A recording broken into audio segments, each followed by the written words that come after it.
YouTubers. This isn't my normal fishing video, but it is closely related. In this video I'm going to show you how to make a tool to sharpen your knives, and you need really sharp knives for bait and filleting, and it never hurts to sharpen your wife's kitchen knives and earn some brownie points there as well. Now this tool won't grind your knives, you have to have an edge on the knife, but once you've got an edge on the knife it will keep it sharp, and it's pretty simple to make.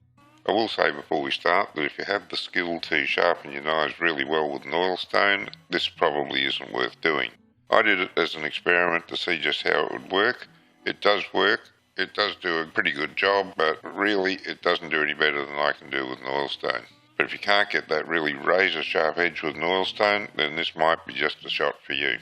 The last part of the video shows the tool in use, but it is a bit of a long video, so let's get started. Alright, I've started this project by taking an old grinder, still works. I've taken the wheel cover off because I won't be using that.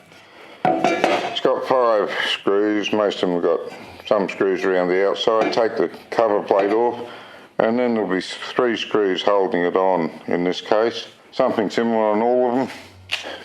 And you can put that aside, you won't be using it. Take the grinding wheel off, and you usually have a couple of cups, one on each side, to hold the grinding wheel. We will be using them, so you want them off. And then I've got some marine grade ply. Now you want fairly good ply for this job because it's going to be under a bit of centrifugal force. Centrifugal, one of the two. And you don't want it to fly apart on you anyway, because that could be quite dangerous. So I'm going to cut 2 squares out of this. Then I'm going to make them sort of round, and then I'll put them in the lathe and tree them up.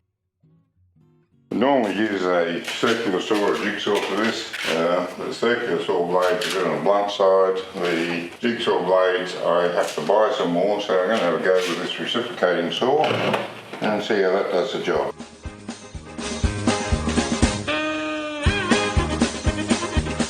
Yeah, that's doing a really nice job actually. Better than anything else I could have used, I think.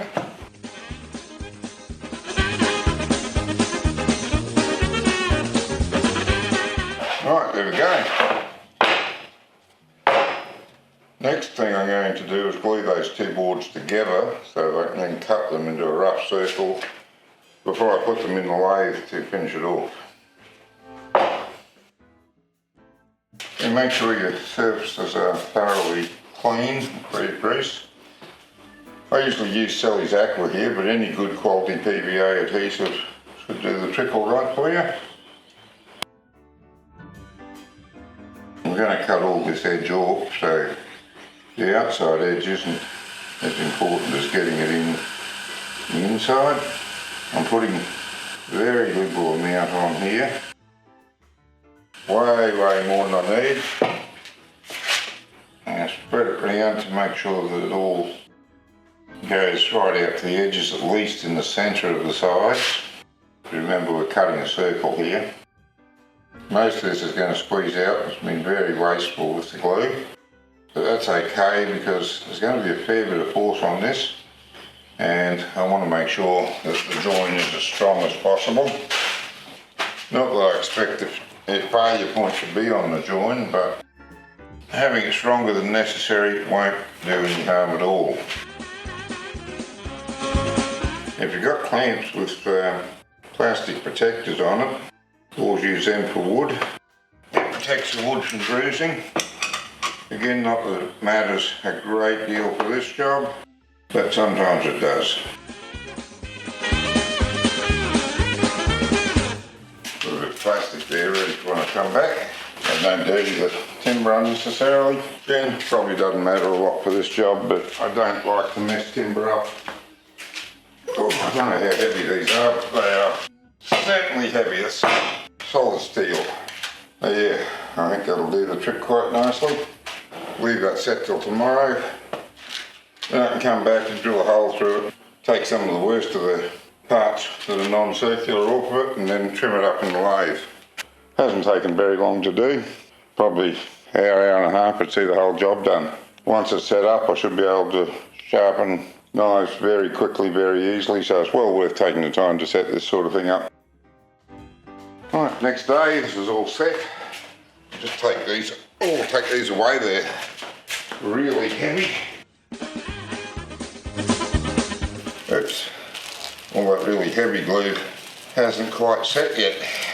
That's alright, that won't bother us at all. It's set on the inside by now. Alright, the next thing to do is to mark up the circle so that I can cut that out. And for that I'm going to need to find a compass. Alright, I've got a compass which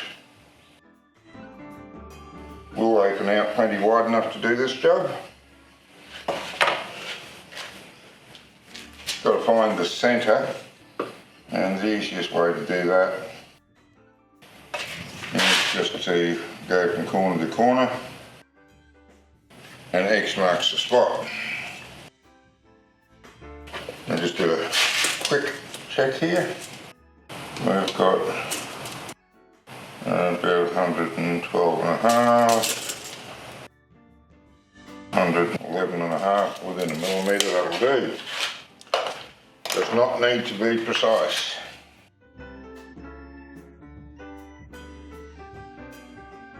And there we go. I've got my centre mark where I'm going to drill a hole through it to go onto the grinder. It'll be a 1/2 inch hole for my particular grinder. I'm going to trim this down using the reciprocating saw so that it's roughly circular. Then I'm going to put it in the lathe and just trim it up so that it's nice and round. Drill a hole in it first, of course, so that I can get a shaft in there to hold it in the lathe. And I'll show you how all that's done later. You don't actually need a lathe, you can put it on the grinder and trim it down there. Just takes a bit more setting up to do that.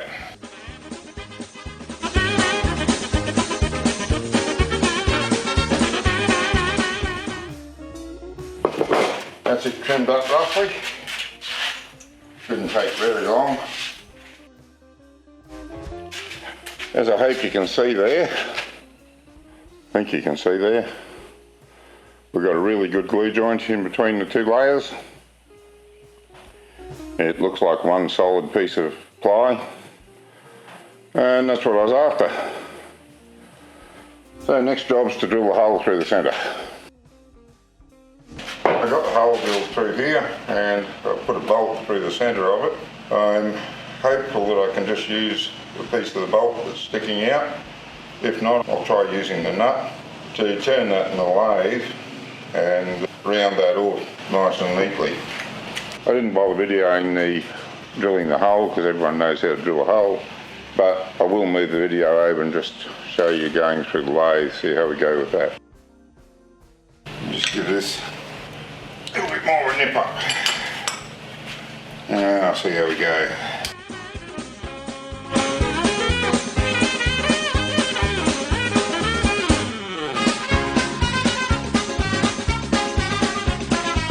There's still a couple of little spots to come down. You could hear that on the cutting. You'd hear that little bit where it stopped cutting and then started again. But another couple of runs should see that done. Be very careful doing something like that.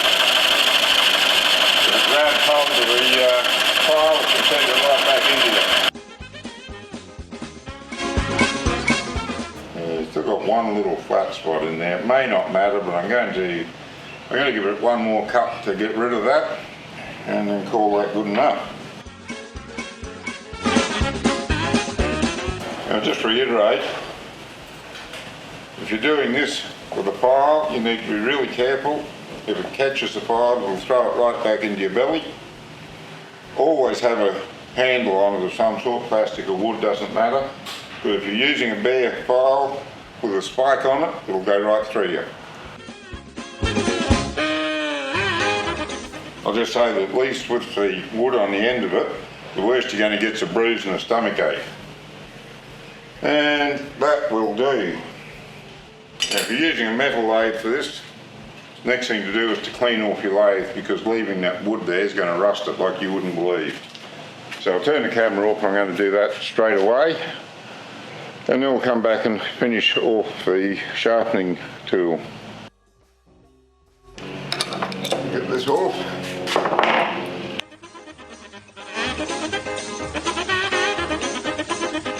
you're going to hit the thread of a bolt, make sure you've got a nut on it.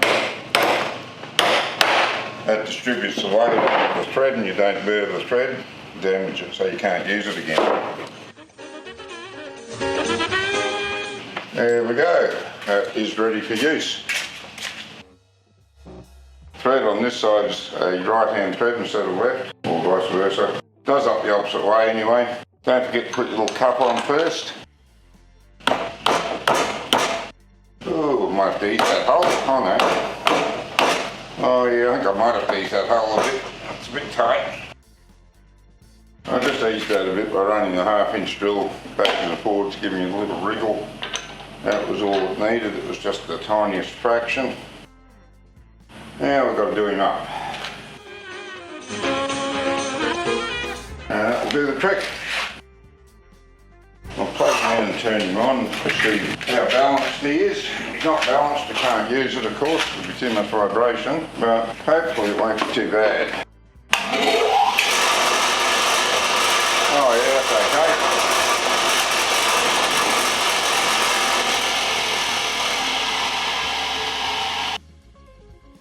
Very, very important to make sure that the wheel is spinning away from you. It must spin that way, so it means you've got to turn your grinder around, because normally the top of the wheel spins towards you. You work from this side, but for doing these knives you have to work from the back so that the wheel spins away from you. Now I'm just going to put a couple of clamps here to hold that grinder in place while I work. I've just started up again, like you see the surface of the terps.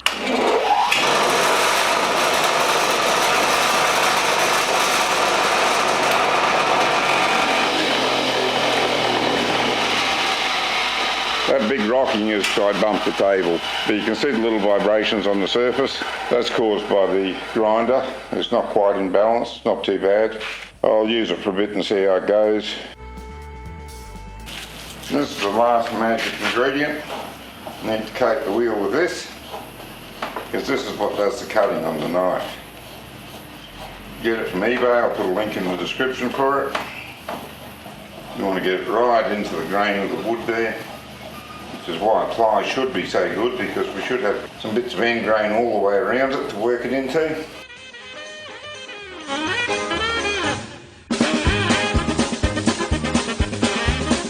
Right, there we go.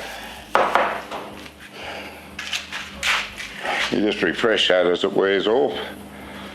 Now, next thing to do is to go get a knife and try it out, see how it works.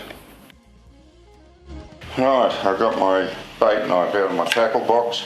Nice little knife, just give it a sharpen first, see how this goes.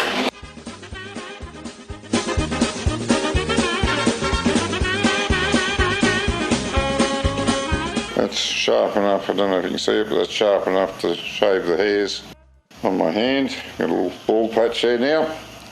And the trick is, with a new knife that you're not familiar with and that you haven't sharpened yourself, you've got to figure out what angle the chisel edge is on.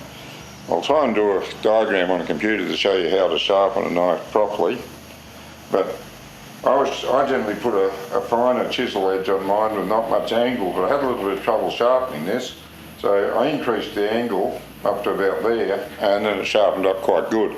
So they've obviously put a larger chisel edge than I generally use, and to change that I'd have to grind the knife.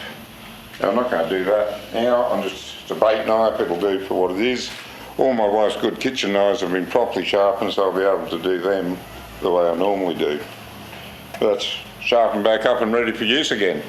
Only took me a few minutes, and yeah, I think this is a workable idea.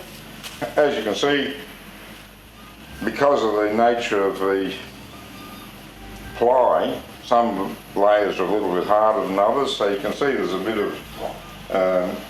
of few areas there that haven't been covered by this stuff yet. You can imagine there's some high and low areas, but as I use it more for sharpening knives, that will even out, I expect.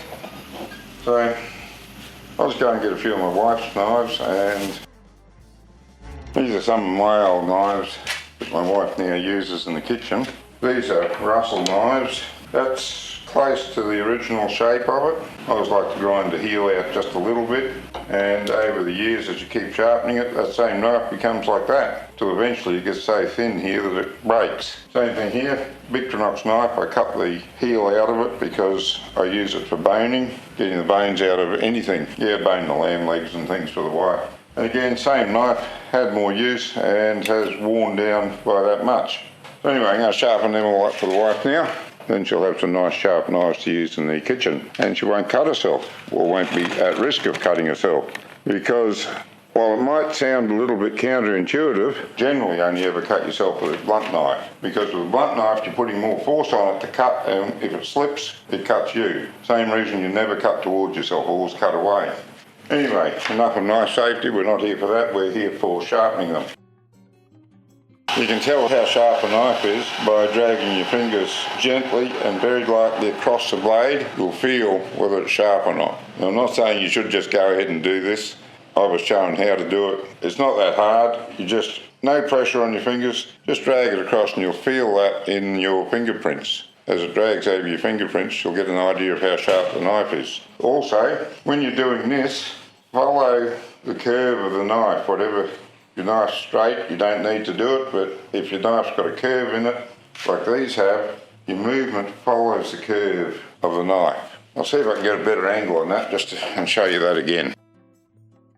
As you drag it across there, you're starting off straight across and you're maintaining your blade straight across this. But as you can see, my hand is pulling this handle towards me, so that I can maintain the edge of the knife straight across the cutting wheel or the sharpening wheel. So the movement is like that for a curved knife. For a straight knife, you're dragging it straight out here, and in this particular case it starts to curve there, so then I come around really sharply to make that final curve at the end of the knife. And that's all there is to it. I'm going to give this a tick because it works. And it sure is faster than doing it with an oilstone, which I've always done in the past. You know, you get your oilstone, and rather than oil or spit, I always put a bit of detergent on it, just light detergent and water. The idea of having an oilstone and putting oil on it is to take the particles of metal and stone away so they don't clog up the stone and stop the sharpening action. I've always found that detergent works just as well, and it's easier to clean off. You know, you go like that and like that and like that and like that, and you do that for 5 minutes to sharpen your knife. But this is way quicker and does just as good a job. I was going to mention something else. Oh yes, I remember what it was now. You'll notice I had my fingers on the knife when I was doing this. Now that was just to steady it. There was absolutely no pressure on these fingers. It's just a matter of steadying the knife and helping me to guide it. If you put any pressure down on it, you curl the edge of the blade up and it actually becomes blunter. Even though it's sharp, it's curled and it's harder to cut. So absolutely no pressure on this hand. It is a guiding hand only. As always, working with knives, anything like this, be careful. Use really good quality plywood. This is marine grade plywood that I've used, because it's under a lot of force spinning around like that, being so big. There's a lot of force out on the edge and you don't want it flying up at you. And the other thing, lastly, always wear safety goggles when you're doing this, because I knew a fellow once who was grinding away at a knife and a chip came out of the knife. I don't know whether it was flaw in the material that the knife was made from or what, but a chip came out of the knife, flew up, hit him in the eye, and he was blind in that eye for the rest of his life. He was only a young fellow. So always wear safety goggles. It's just not worth taking the risk, honestly. That's it. I hope you enjoyed it. I hope you get something out of it and you're able to sharpen your bait knife, your kitchen knives, whatever you need, your filleting knives, because you always need a good sharp knife for filleting. Over the last year I wanted to get out of my comfort zone with everything, so I've been trying to use the traditional thin filleting knife, what I call a boning knife, because it's got that long, thin, straight blade. I've tried it for probably 18 months to 2 years now, which is about the length of time I decided to get out of my comfort zone with everything to do with fishing. So I'm giving up on it and going back to these knives. These are called Skinner knives because they've got a nice flat blade and they're made for taking the skin off animals. And I also find them great for boning. I've always used these for boning knives, which is why I cut the heel out. That gives me the nice thin bit where I need to get in with it at the heel. And I've got this nice flat bit that I can run along the bone, so if I'm filleting a fish, I can run this big wide flat piece right along the ribs of the fish and just take that fillet off in one big slice. I find it a lot easier to follow the ribs with this nice big flat knife rather than that skinny little one which sometimes twists in amongst the ribs for me. I haven't liked doing it that way at all, and part of the lesson I've learnt in the last couple of years is should always stick to what you're comfortable with, even though trying new things is a good thing sometimes. What you're comfortable with works, and it's quite painful to learn something new. So anyway, there it is, that's the video. Hope you enjoyed it and hope you get something out of it. It's not that hard to make. I'll put a link in the description for a cheap grinder. I had this one laying around, wasn't doing anything, but you can get a grinder really cheap on eBay, so not a problem there. Get some marine grade ply or other good quality plywood, and you don't have to buy the thin stuff and double up on it. You can buy some 25mm ply and just use that straight off. My wife was so happy with the job I did on that last lot of knives that she ran around the kitchen and turned up all these others.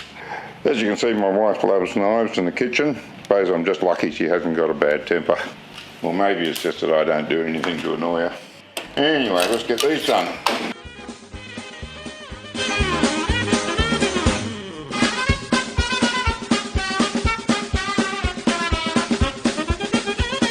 And one other thing I'll just mention about feeling how sharp your knife is, if it feels different from each side, it's probably because you've rolled the edge over. And that's what steeling a knife is about. If you get a steel and you use your knife against the steel, that will often straighten up that roll and make the knife sharp again. And it's usually the first thing that bluntens a knife is the edge gets a slight roll over on it, and that's why butchers and that steel their knives to keep them sharp. It's just, it doesn't actually sharpen the knife, but it straightens the edge out until they can get out and put it on a whetstone again to sharpen it properly. Anyway, there you go. That's all about knife sharpening, and that was a long-winded way to show you how to sharpen your knives for your bait knives and your filleting knives.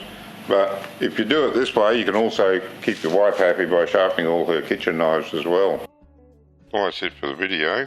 I think the way to go about using this is to use the oilstone first and get your knife sharp, and then use this to really hone that edge down to razor sharpness.